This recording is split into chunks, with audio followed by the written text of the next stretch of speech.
2024 is coming to an end, and with that, this year of anime is ending as well. Thank God for that. So here are the best shows that I think you should watch if you haven't already. P.S. My opinion is the best opinion there is. If you haven't been living under a rock, The Man with the Drip has gone an anime adaptation. Unlike the other mangas that have been released and are completely terrible, Soul Leveling is fucking hype. Studio A1 delivered one of the best power fantasy of all time by making a better Sword Art Online. Soul Leveling talks about Sung Jin-woo, a complete loser with good moral characters. He's just trying to make some money so he can feed his family. That's all he's trying to do. In this world, there are hunters, and each hunter is assigned a rank. S rank being the best. Sung, of course, gets the bad end of the stick. He gets the worst, which is E rank. And you're not allowed to rank up. It's all RNG based, just like real life. Of course, our protagonist gets a secret power up that allows him to rank up, and nobody gets it. From then on, he goes out there and fucks shit up and gets his drip going. The animation is one of the best in all power fantasies, and by pure entertainment basis, this is anime of the year. Even if you don't enjoy it, which I don't know how people can't, this is a must watch. Konosuba is still doing Konosuba things, being funny, the characters are interesting, but some of the jokes don't land as well as before. I can understand why it's the way that it is. Nothing good lasts forever. At some point, the people who's writing this are gonna run out of good jokes. There's only so many times you can make the same character do the same stupid things before things get boring. Other than that, the group of morons is just doing their thing, being morons. Otherwise, the story and the animation is absolutely great. Kaiju No is fucking amazing. Set in a world full of kaijus that has to be killed and cleaned up, there are two teams, the defensive force and the cleaning force, aka the janitors. And of course, the people that clean up the doo-doo has it the worst. The only people there are losers who can't make it in life, so they have to settle. This is just like real life. The main character, Hibino, is a 32-year-old man at a cleaning department hating his life because he failed at passing the exam for the defense force and breaking the promise that he made to his childhood friend, saying that they're both gonna make it. Then he meets a kid named Ichikawa who wants to be in the defense force, but he has to be a janitor because he didn't make it through the exam in the defense force. Then they became friends, but the main difference between these two is one of them has given up due to the fact that he's too old. He already failed the first test, and he just doesn't have what it takes. Meanwhile, Ichikawa is younger, but he's still trying. Through this relationship and anime doing its thing to Hibino, giving him the ability to transform into one of the strongest kaiju of all time, he takes a test once again and goes on his adventure. I'm not gonna spoil anymore. This is a very, very good show. This should be on everyone's bucket list to watch. Demon Slayer is entertaining as always, continuing where it's left off. For some reason, there's a lot, and I mean a lot of fillers this time around. For this season, they decided to only have 8 episodes in total. I would much have them just make another movie. Things are slower this time around until the last few episodes, but nobody wants to watch these characters train and talk. We just want to see them fight. Other than the fillers, it delivers. Yeah, he's fucking. I don't know if people are watching this to see Rudius slay some coochie or for the story anymore. Mushoku Tensei is about a typical nerd who sucks at life, but then he gets reincarnated to another world where he's actually something to be respected. If you kept up to date with this show, this is way better than the other seasons. This is a great show, but most of it is just watching Rudius doing his degenerate things, which is fun for a little while, but once your emotion settles down, it just becomes another isekai. If you got all the time in the world, this is the isekai for you, but it's not really worth sinking your time into if you watch anime casually. More tragedy strikes as these duos try to find who the killer of their mother is. Oshinoko is about a mother who was an idol that got killed, and the kids are playing investigators and they're trying to find out who the killer is. And things really got darker, plus weirder. There's not much violence or cool dance moves happening this time around, mainly due to the fact that the mother's not here anymore. Starting this season, things got really serious. If you're interested in a murder case with a cute anime girl, you should watch this. Overpowered, stupid, fun, wholesome, that is Mushroom Head. If you're like me and you just want stupidity and fun, Marshall is the way. Mash is a kid who joins the Magic Academy with no power, no privilege, but his strength and speed is through the roof. Within the academy, he slowly starts to make new friends that are just as dumb as he is, shocking everyone with his power and defeats the enemy while having a cream puff addiction. It's dumb, it's fun. If you enjoy a wholesome fighting show, check this out. This is a breath of fresh air to the boring high school rom-coms that we usually get. Yuki is a university student whose hearing is impaired, so she has to use sign language to communicate with people. She then meets Itsumo, a handsome-looking college student that goes into the same school as Yuki. Typical anime stuff, they met through the train. From then on, their relationship develops, they go through the ups and downs in life, just like any people out there. This is kind of like one of those Asian dramas that you watch, but it's not a drama, it's just an anime. The characters do act like mature though, so they have made mistake and live to regret it. They try to move on from it and they learn from it. It's one of the best romance shows I have seen in a while, and I'm tired of the boring harem high school dudes that always are horny. If you're tired of the regular high school romance anime, this show's for you. Woo! Sword Art Online is getting another season. No? Nobody cares? Shut up, faggot.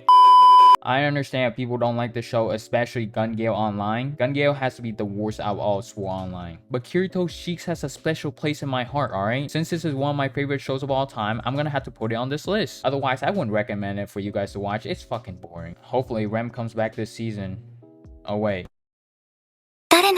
ReZero Season 3 is here and Subaru is doing his thing, being a coward as usual. And I get it, Subaru is just a normal shy otaku thrown into a world where he faces so much violence and pain. If I was Subaru, I would be scared shitless too. But at some point, you gotta let him adapt to the environment that he's put in. Amelia is just being Amelia, smiling, pretty as usual. The story and the characters are developing very well, and I got nothing to complain about this season. If you haven't seen ReZero, it's one of the best isekai of all time. You should definitely watch it. The Blood War arc is continuing. Ichigo is fighting Yawat again, but this time in his final form. I thought this was his original final form. I ain't got much to say about Bleach because everyone already knows about this show already. If you enjoy shonen and a good fight, which they will deliver, it's Bleach. It's going to be one of the best fight of the year. Watch Ichigo do his thing. This is either very boring or a complete hidden gem for you guys. Since I'm a slice of life anime kind of guy, this is a masterpiece. Kraft Lawrence is a merchant who travels around villages doing his thing, making that bread. Then he meets a naked fox girl named Holo. She doesn't know why she's put here. She just wants to get back to her hometown in the north. From then on, they travel together and use each other for benefit gains. If I was him, I'll use her in a good way, you know what I'm saying? But for real though, out of all the shows, this show is one of the most underrated show of the year. If you want to see a very good calm adventure, this is very relaxing to watch. This is an actual good high school romance anime in a while. Our main heroine, Kazuhiko Nukumizu, is a side character who wants to have a romantic story of his own. Of course, anime stuff happens, he gets dragged into a romantic story. But what makes this show interesting is that the girl loses. They get rejected by their crush. It's kind of realistic in a way. I'm tired of high school romance anime, but this is something fresh that came through. Also, the dude's pretty relatable. If I was in his position, I would sniff too. Now, here are some honorable mentions. You like violence in anime. I like violence in anime. We all like violence in anime. Not IRL though. I don't support that at all. Don't be doing something stupid IRL, guys. Momo's an ugly girl who gets rejected by the boys she likes. She then finds a nerd named Takakura Ken, who has an obsession with aliens and weird spiritual stuff. She helps him through the bullying and the pain that he's going through. Of course, they became friends after that. Then they both fight ghosts and weird spiritual shit. The show's kind of boring, but if you like beautiful animation, you should watch it. It's created by Aniplex.